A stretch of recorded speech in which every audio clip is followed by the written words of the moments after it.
करनी है। कैसे करनी है? ऊर्ध्वभाग की ओर शुद्धि करनी है।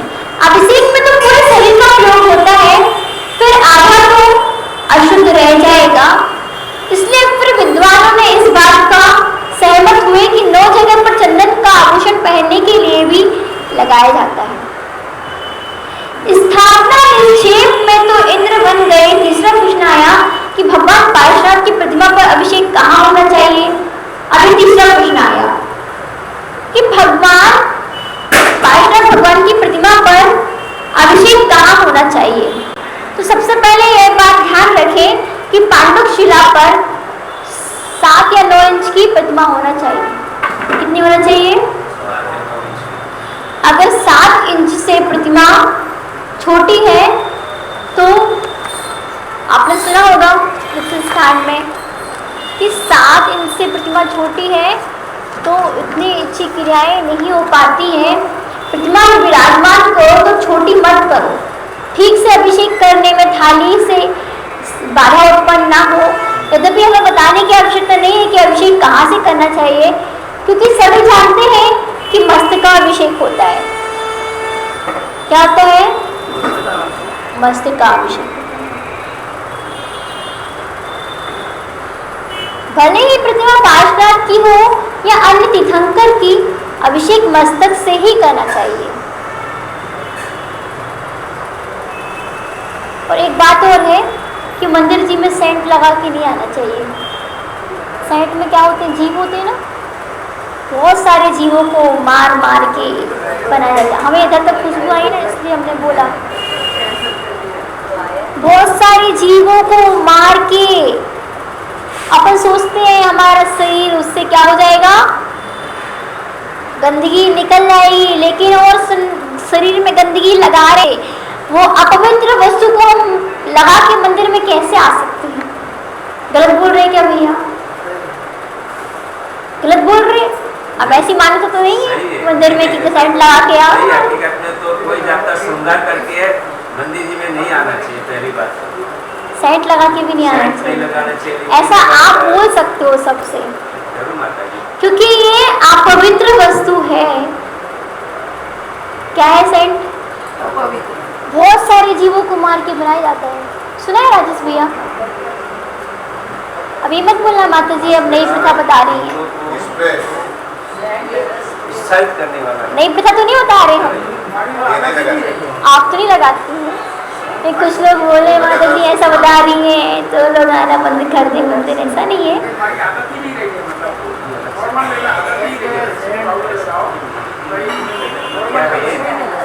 पाउडर लगा के नहीं आना चाहिए मंदिर। तेल लगा सकते हो, तेल तो लगा,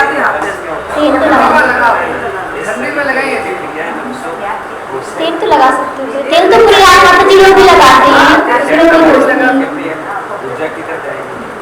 तेल तो हम लोग भी लगाते हैं, उसमें कोई दोष नहीं।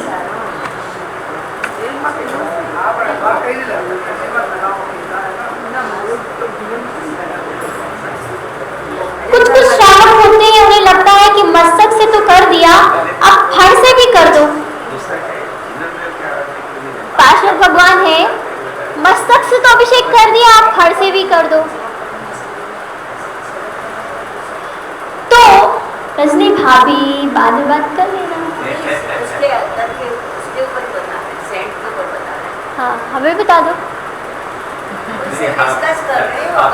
बाद में बताएंगे। हाँ। वो ऐसा कहना उनका कि पहले जब मैंने इतना ज्ञान था कि नहीं था, लेकिन आज से 20-25-30 साल पहले थोड़ा बहुत लगाया होगा तो उसका असर लगा। उसी का अज्ञानी में लगाना कोई बात नहीं, अज्ञानी में चर्चा आया, तब से उन्हें बोला आज तक मैंने लगाया नहीं है। और बच्चे लोग ने उसी ने बोला कि ये नहीं लगाना पड़ेगा, तो उसी काम से बोला हम नहीं लगा। पहले के जमाने में तो आते ही नहीं था, जानते ही नहीं सेंट क्या होता है। हाँ नहीं वो अंतर बोलते हैं, अंतर बोलते हैं ना। जब आगे बढ़ते सब उसका क्या इत्र ना बोलते हैं, सभी कीड़ों वीड़ों को मार मूर के बनता है। और क्या इत्र सेंट एक ही तो है। इत्र फूलों के रस से बनता है। अंतर क्या है, जो भी वस्तु बनती है ना, पहले तो एक तुम्हारे के बच्चे जैसे ना उसको प्रोत्साहित करने वाला ये अत्तर बोलो, लिपस्टिक, नेल पॉलिश, हाँ ये सब नहीं करना चाहिए। ये सब क्या है? ये जीभ को घात करके बनाया जाता है। हाँ। ऐसे क्या काम की नाखून, ऐसी क्या काम की सुंदरता, तो जीभों को घात करके हम उसको लगा रहे हैं, नाखूनों को, और मंदिर में आ रहे हैं। आप लोग नहीं, आप लोग तो अच्छे हो, और लोगों की बात कर रहे हैं, बुरा नहीं मानना। कई बोलते हैं फूलों से बना, लेकिन फूल भी तो एक जीव तो है, उसको भी तो मारते। कोई लोग बोला माता जी सबसे पहले आप नेल पॉलिश, लिपस्टिक का त्याग करवाओ, बाहर में खाने वाले लोगों को जैसे दाल वाल का त्याग करवाओ, ये सब का त्याग करवाओ। हम बोले यहाँ के मंदिर के लोग तो अच्छे हैं, यहाँ कोई नहीं पीता दारू, कोई नहीं सिगरेट पीता। ठीक है, आगे ना नेल पॉलिश लगा के आते हैं, उसके लिए आपको बोलना चाहिए कि भाई नेल पॉलिश लगा के आप आहार नहीं दे सकते, नेल पॉलिश लगाने के बाद आप अभिषेक भी नहीं कर सकते, पूजन भी नहीं, कोई धार्मिक अनुष्ठान कर ही नहीं सकते नेल पॉलिश, क्योंकि वो अशुद्ध चीज को लगाए हुए हो आप। सुंदरता बिगड़ती है नेल पॉलिश लगाने से, ठीक नहीं होती।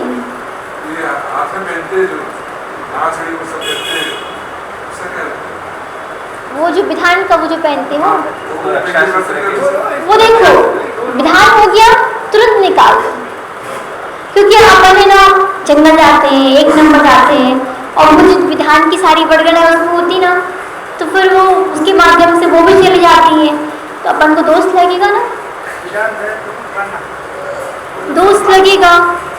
भैया ने उसने अच्छी बात कही थी, यहीं पे करो विधान और निकाल लो तुरंत, है ना, तुरंत निकाल लो। उस दिन ही निकाल लो, चलो दिन भर पहन रहे, रात तक निकाल लो, है ना। उसको भी अच्छी जगह पे उसको विसर्जन करना चाहिए, तालाब में, नदी में, या ऐसे कहीं पे भी नहीं डालना चाहिए। हाँ लेकिन हाँ गीला करके कर सकते हो, गीला करके। हाँ ये क्या है, रक्षा सूत्र के हिसाब से बांधा जाते हैं, और विशेष जाप अनुष्ठान करते जो भी करते आप भी पहने हो, आप भी पहने मेरे पास तो पहना हुआ, ये भी आचार्य श्री बांधा था, कौन सा चीज प्रमुख शास्त्री महाराज ने दिया था, मेटल का है। कौन सा चीज बांधा था? नहीं ये हाँ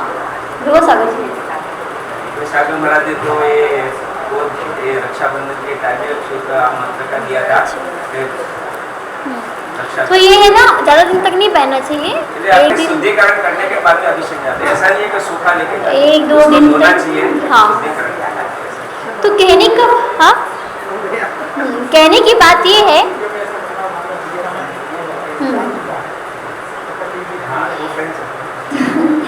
तो सर्प का चिन्ह बना होता है, तो क्या आप गरुड़ उस चिन्ह को स्पर्श करके नहीं आया है, आता है ना, तो क्या आप उसे गरुड़ नहीं मानते? अगर भगवान की प्रतिमा पे नीचे सर्प का चिन्ह बना हो, तो क्या आप उसको गरुड़ का चिन्ह गरुड़ नहीं मानते? हाँ मानते हो ना। अब भगवान के ऊपर फल लगा हुआ है, अगर हमने वहां से अभिषेक कर दिया तो उसको गरुड़ नहीं मानोगे? मानते ना। वो तो एक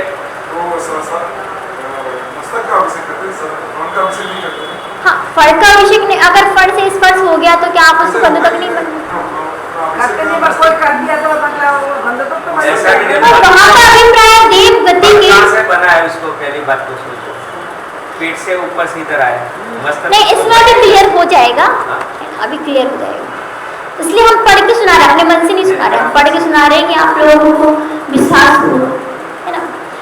तो वहाँ पर वैसे तो मस्तक का अभिषेक है ना, तो वहाँ पर अभिप्राय देव गति के देवों का धड़न पद्मावती का नहीं है। जो फल है ना, फल लगा हुआ है, वहाँ पे फल से अगर अभिषेक हो गया तो वहाँ पर अभिप्राय पद्मावती का नहीं है, नहीं धड़न का है, वह तो भगवान का चिन्ह सर्प है, भगवान का चिन्ह सर्प है। भगवान परशुराम पर मुनि अवस्था में उपसर्ग हुआ था, तो उनके उपसर्ग को दूर करने के लिए धड़न और पद्मावती आए थे। उन्होंने भगवान के सिर के ऊपर फल का छत्र बनाकर के उपसर्ग को दूर करने का प्रयास किया था। इससे बहुत सारी जगह प्रतिमाओं पर अधिकांश प्रतिमा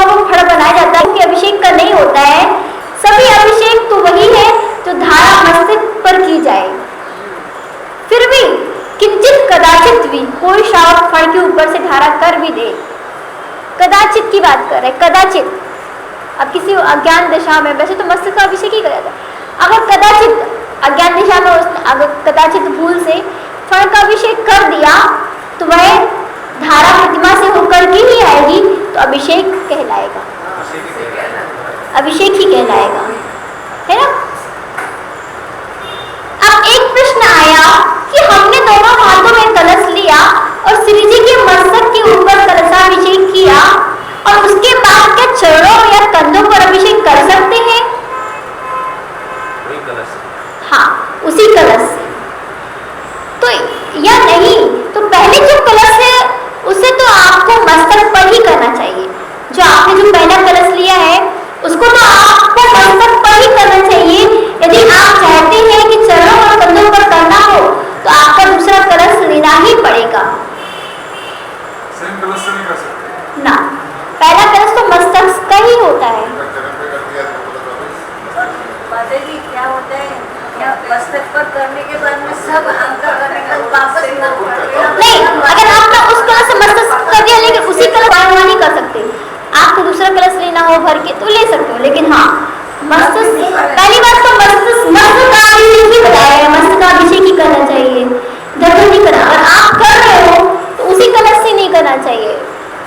पहले मस्तक का अभिषेक उस पहले कलश से कर दिया, फिर दूसरा कलश ले लो, फिर दूसरी इधर कर दो, है ना। तो माता जी तो जैसे अपन बोलते हैं प्रतिमा जी, हाँ, तो प्रतिमा जी कहाँ से कहाँ तक की प्रतिमा माना जाएगी? मस्तक से माना जाएगी कि पूरा प्रतिमा तो पूरी मानी जाएगी प्रतिमा।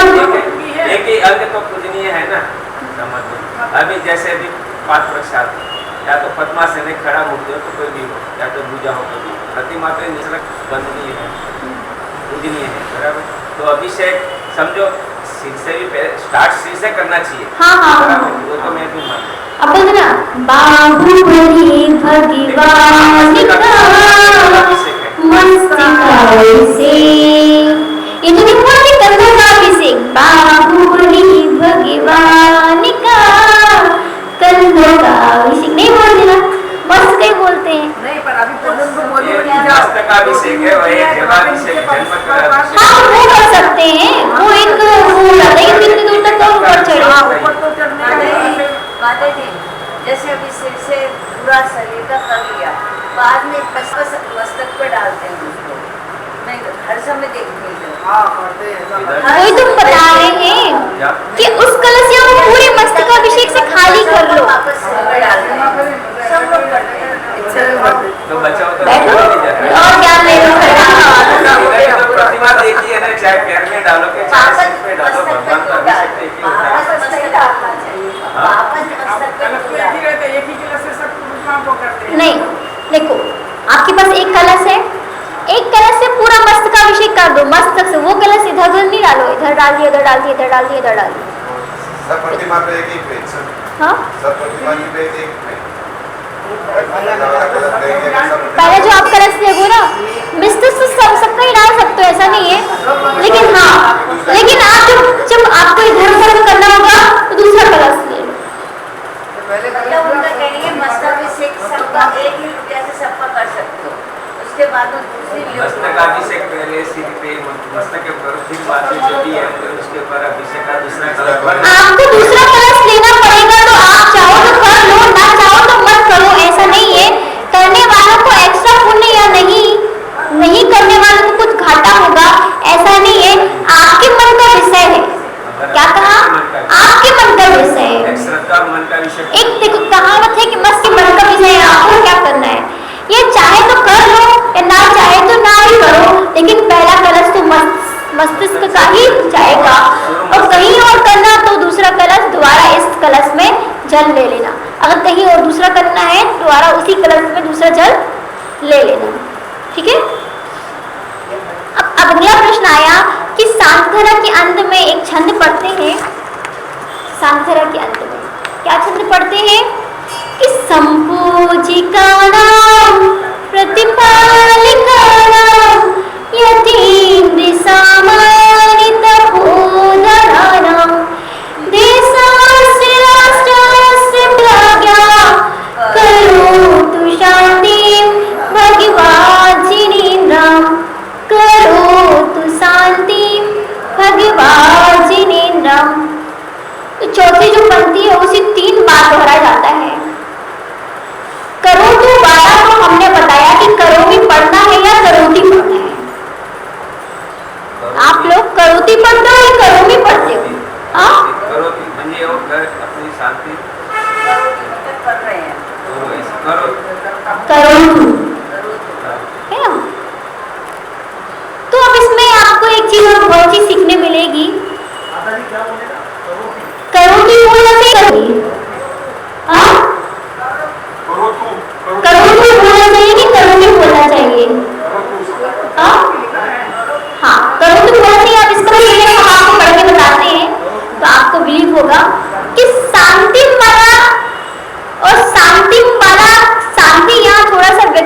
कर देते हैं कि सबसे पहले इसका अर्थ को देखते हैं कि बहुत से श्रावक ऐसे होते हैं जो 2 बार बोलते हैं और जो 1 बार बोल देते हैं करो तू, और 1 बार बोल देते करो भी।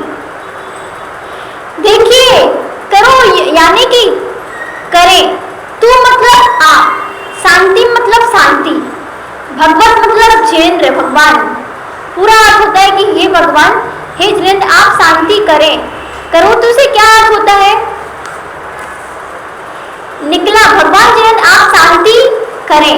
करो तू की जगह करो में बोल दिया तो करता हूँ। कौन करता हूँ? मैं। शांति मतलब शांति, भगवत जिनेंद्र, भगवान जिनेंद्र की करो, जब भगवान जिनेंद्र की अब करो में बोलोगे तो अर्थ निकलेगा कि जिनेंद्र देव की शांति करता हूँ, जिनेंद्र देव की शांति, जिनेंद्र देव की शांति अपन क्यों करेंगे? अपन तो नहीं कर सकते, वो अपने क्यों भैया? हेमंत भैया, जिनेंद्र देव की शांति अपन क्यों करेंगे? अपन कौन, अपन तो कुछ है ही नहीं उनके आगे। वो अपनी शांति कर सकते हैं। करोड़ की शांति भगवान जिनेंद्र, करोड़ी बोलना चाहिए ना कि करोड़ी बोलना चाहिए। कुछ लोग 2 बार तो करोड़ी बोलेंगे, 1 बार करोड़ी बोल देंगे, तो करोड़ी नहीं बोलना चाहिए, ठीक है। तो सर्वदा अनुचित अर्थ है, आपको खुद ही शांति का ठिकाना नहीं है और भगवान की शांति करने को कह रहे हो। खुद की शांति का ठिकाना नहीं है और भगवान की शांति करने को कह रहे हो। यदि सब पहले शांति आएगा मतलब विसर्ग आता है, यदि शब्द वस्तुवाचक है तो ऊपर बिंदी आती है। शब्द व्यक्तिवाचक है तो शांति आएगा, मतलब विसर्ग आता है। व्यक्तिवाचक, किसी व्यक्ति को बोल रहे हैं तो विसर्ग आ जाएगा उसमें। शांति लिखते ना, शांति की बात विसर्ग आता है। और किसी वस्तुवाचक, किसी वस्तु का वर्णन कर रहे हो तो उसमें बिंदी आ जाएगी। तो शांति क्या है? व्यक्तिवाचक है कि वस्तुवाचक है? शांति वस्तुवाचक। अपन शांति बोल रहे हैं, शांति बोलना चाहिए अपन को, उसमें बिंदी लगा देते ना। वस्तुवाचक इसलिए अपन बिंदी ऊपर लगाते, अगर व्यक्तिवाचक होती तो विसर्ग लगा देते। संस्कृत में बड़ा होगा ना आप लोगों ने, नहीं पढ़ा? शांति बोला कि शांति बोला चाहिए? शांति बोलना चाहिए। करो तू शांति शांति भगवान से बिंदु जो लागे ना, तो कोई भी रहे, लेकिन भावना तो ये रहती है जिनेंद्र भगवान हमारे लिए शांति मिले, और भावना तो ये रहती है। लेकिन जब अच्छा समझने ज्ञान मिल रहा है तो उसको अंगीकार करो, उसको सीखो और सही शब्दों का उपयोग करो। ऐसा तो नहीं है कि ज्ञान नहीं मिल रहा है, आप अज्ञानी हो, चलो बात की बात आप उसने अज्ञान कर रहा है, लेकिन आपको तो ज्ञान दे रहे हैं ना, आपको ज्ञान तो आप ही तो जिनवानी चल रही है।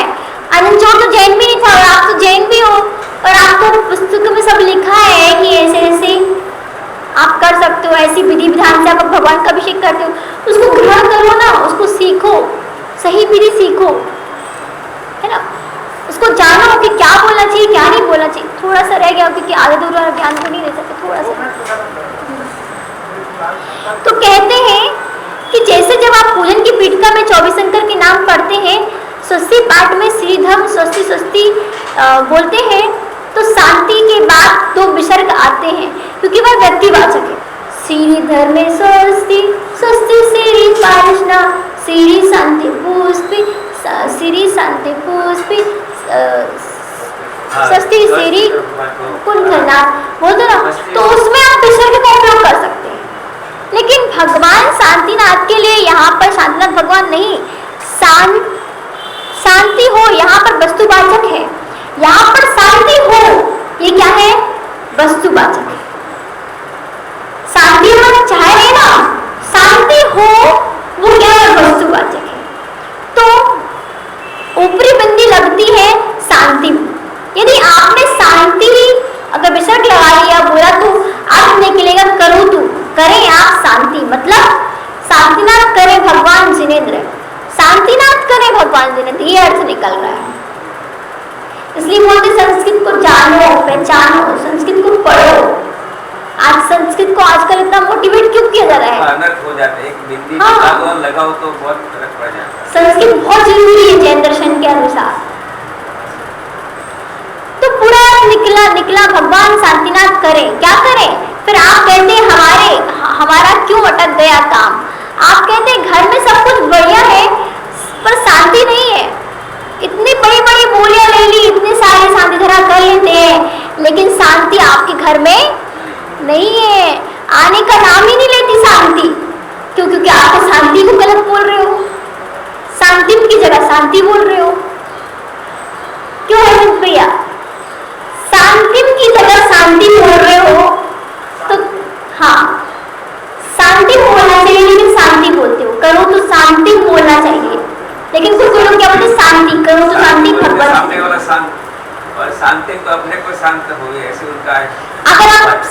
अगर आपको बोलना है तो श्री शबना संस्ति सस्ति अजितना, उसमें आप शांति लगा सकते हो, वो व्यक्तिवाचक है। लेकिन क्योंकि उसमें भगवान का ही बोल रहे हैं ना, सीधे ले रहे हैं। आपको क्या चाहिए? शांति चाहिए। और मांग रहे जिन्हें दे सकते हो, हाँ। दे सकता हूँ, उनकी शांति नहीं कर सकता। हाँ, तो शांतिनाथ भगवान करें और क्या करें? वहाँ भगवान से नहीं, शांति वस्तु का निकालना है, शांति नहीं, शांति बोलना है। करो तो शांति भगवान सुरेंद्रम, कि भगवान शांति करें हमारे जीवन में। अब प्रश्न आया कि भगवान जिनेंद्र शांति धारा एक ही व्यक्ति को क्यों करना चाहिए?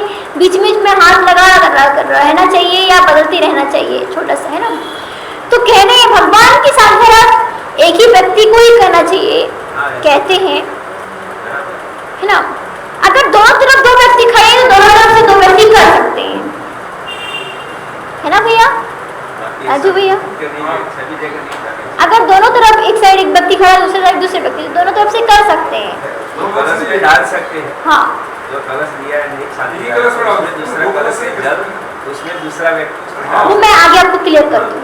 पहले तो आपको ये क्लियर हुआ कि एक व्यक्ति कर सकता है, अगर दूसरे व्यक्ति को करना है तो दूसरा व्यक्ति भी और साइड से कर सकता है। एक साइड से यहाँ से एक व्यक्ति, दूसरी साइड से दूसरे सब व्यक्ति। लोग ऐसे खड़े लेकिन सब लोग इकट्ठे नहीं कर सकते। लेकिन एक कलश को एक ही व्यक्ति पकड़ करके, ताकि वह धारा खंडित ना हो। कई बार आपके हाथ लगाने के कारण वह टोटी भी भगवान के मस्तक में टकरा जाती है। आप यहाँ से टच कर रहे हो, व्यक्ति यहाँ से हाथ लगा ले तो भगवान, व्यक्ति का हाथ कहाँ? भगवान की टोटी भगवान के शरीर से स्पर्श करेगी, भगवान से स्पर्श करेगी, तो आपको आत्मग्लानि भी नहीं होती। हमने इतना बड़ा दोष हो गया, दूसरे पर गुस्सा और कर रहे हो, तुम्हारा हाथ लगा इसलिए तो कलश भगवान से टकरा गया। शांति धारा का कलश एक व्यक्ति को अपने हाथ में धारा कर लेकर के करना चाहिए। आप लोग यह बताइए कि आप कलश में हाथ क्यों लगाते हो? अनुमोदना के लिए लगाते हो, सही है ना। शांति धारा एक व्यक्ति कर रहा है और बीच में पहुंच के आप हाथ लगाने के लिए कभी कलश में हाथ लगाते हो तो कभी व्यक्ति के हाथ में हाथ लगाते हो, इसलिए अनुमोदना के लिए, ताकि अनुमोदना हो जाए कि धारा हमने कर ली। अब इस बात को थोड़ा इस बस पर विचार करना कि मान लीजिए किसी चौकी में साधु के हाथ चल रहे हैं और आपको बस शुद्ध नहीं है, इसलिए आप बाहर खड़े होकर के आप अनुमोदना करते हैं, हाथ जोड़कर कि एक गिलास हमारी ओर से भी दे देना, ताकि साधु की अच्छे से निरंतर आहार हो जाए।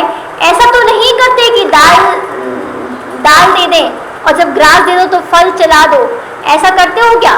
नहीं करते तो ना। जब साधु की आहार चरण चल रही हो तो हाथ जोड़ करके अनुमोदना करते हो कि हे भाई साधु की निरंतर आहार हो जाए, करते हो कि नहीं करते हो? इस प्रकार हमें अभिषेक में भी हाथ नहीं लगाना चाहिए, अनुमोदना हाथ जोड़ के करना चाहिए। जब एक ग्रास हमारी ओर से दे देना, ऐसा तो नहीं करते हो। इस प्रकार ध्यान रखना, अनुमोदना हाथ जोड़कर ही की जाती है। यदि आपके लगे ही हैं हाथ में तो हाथ लगा कर ज़्यादा पुण्य आता है, तो गलतफहमी है। आपके हाथ में हाथ लगाने से यदि कदाचित भगवान जिनेंद्र के अभिषेक या शांति धारा किया और यदि जिन प्रतिमा में अभिनय हो जाएगा तो ये बहुत बड़ा दोष लगेगा। लेकिन हाथ जोड़ करके शांति धारा, शांतिपूर्वक शांति धारा देखोगे, पूरा अनुमोदना का पुण्य आपके खाते में जाएगा। यदि शांति धारा करते करते किसी को परेशानी होने लगे तो आप जाकर के कलश बदल सकते हो।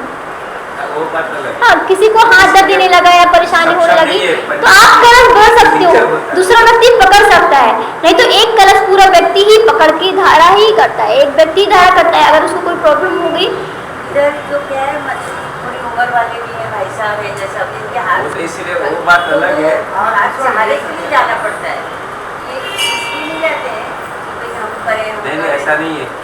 अभी सब एक बात समझ, अभी राजेश भाई बोले अभिषेक करने का तुम बोलते हैं कलश लेके जाओ, अभिषेक करने जाते हैं, लेकिन मैं बैठा हूँ, मैं भी खड़े हो जाता हूँ, सुबह में चले जाता है और राजेश चल, लेकिन ऐसा नहीं जाना चाहिए कि अभिषेक माता जी वही कहना के हाँ, साथ वो सहायता के लिए इसलिए जाओ। सहायता नहीं है और भावना अलग है।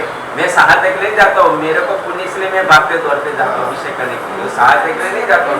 सहायता वस्तु अलग है और मेरे को पुण्य की भावना अलग है। इतना ध्यान रखो, धारा है ना, धारा खंडित और दूसरा मतलब क्या है, इसीलिए अपने को पहले छोटे छोटे कलश थे ना, तो अभी हमने ऐसे विचार किया कि एक एक परिवार की, इसलिए बड़ा कलश बनवाए। अभी जो बड़ा पूरी शांति धारा तो एक ही आदमी करेगा तो जल भी नहीं कम होता है, इतना बड़ा कलश 2 बनवाए।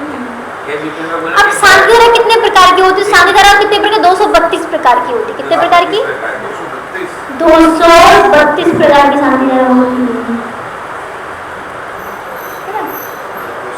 जो जिसकी मीनिंग वो करना चाहिए 232 प्रकार की। कल अब 232 भरत क्षेत्र ने तो एक बार ही शांति धारा की थी और उसका कल्याण हो गया था और उसने बैरागी ले लिया था। आप लोग तो रोज करते हो फिर भी बैरागी नहीं करते। नहीं आ रहा है। मेरे साथ जुड़ जाए। नहीं ऐसे नहीं है, हमारे साथ नहीं, किसी के भी साथ जुड़ो, किसी भी साथ। लेकिन बैरागी मार्ग पे, मोक्ष पद की मार्ग में जाओगे, हमें भी खुशी होगी और ऊपर वालों की भी। ऐसा नहीं हम अपना संग बढ़ाना है इसलिए हम ऐसी बात करते हैं, ऐसा नहीं। आते हैं तो अपने कम से कम उनको बताना तो जरूरी है। आप लोगों को मोक्ष मार्ग का रास्ता बताने के लिए आए हैं कि आप लोग भी मोक्ष मार्ग बढ़ो, इसलिए बैरागी की बात करते हैं। हमें क्या, आपके निकलने से मुझे क्या फायदा होगा? हमें अपना कल्याण करना है, आपको अपना कल्याण करना है बराबर सही है। अपना अपना ना। हम किसी का कदर करता है ना आप किसी की कदर करता हो। मार्ग बता रहे आपको जुड़ना, मार्ग बता रहे हैं कि ये सबसे अच्छा मार्ग है। यही है, आओ ऐसा है। जब जिनवाणी, अभी तो बहुत कुछ था बताने के टाइम हो रहा है, आप लोगों को विकल्प हो रहा है ना। जब जिनवाणी माता की जय। धर्म सभा में आने वाले सब शरण जाते, दिव्य निसिना सुनने वाले मोक्ष गति। गुरु मिले तो प्रभु मिलेंगे कहती वाली माँ। बार बार हम शीश झुकाए जिनवाणी माँ। जब जिनवाणी माता की जय। अब हम कल पूछेंगे आप लोगों ने क्या क्या पढ़ा, अभी तो हम पूछ नहीं पा रहे। आप लोग स्वतंत्र, माता जी पूछ नहीं रही है। पूछेगा तो जवाब भी मिल सकेगा कल आपको माता जी। कल पूछेंगे डाउट, फिर प्रवचन शुरू करेंगे, पता चलेगा कौन सुन रहा है कौन नहीं सुन रहा है। ऐसे में सब एक कान सुनेंगे एक कान से निकाल द्वादश जिनवाणी माता की जय। सही बात है, छाई माता सही बात है।